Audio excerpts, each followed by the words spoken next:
এক পৌরসভা ও 12 ইউনিয়ন নিয়ে টাঙ্গাইল সদর 5 সংসদীয় আসন। এখানে হুগরা, কাতলী, কাকুয়া সহ অন্তত 8টি এলাকা আবার চরাঞ্চল। ভোট এলে তাই আসনটিতে মূল ফ্যাক্টর হয়ে ওঠেন চরের মানুষ।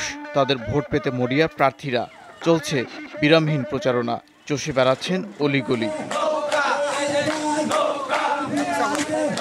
আসনটিতে বর্তমান এমপি সানোয়ার হোসেনকে এবারও মনোনয়ন দিয়েছে ক্ষমতাসীন আওয়ামী লীগ।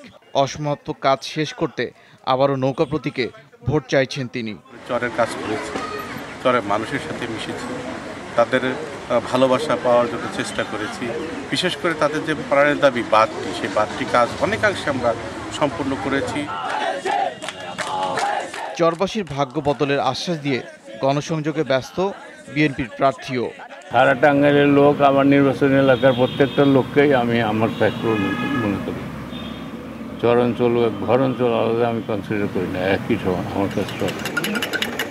ভোট নিয়ে ভাবনায় ভোটাররাও, তারাও চাইছেন এলাকার উন্নয়নে যিনি অবদান রাখবেন তাকে নির্বাচিত করার। সব মানুষই, সব প্রার্থী আসে, আইসা মেলা কিছু আশ্বাস দেওয়ার পরে তারা যখন নির্বাচন শেষ হয়ে যায় তাকে মতো তারা চলে জায়গা।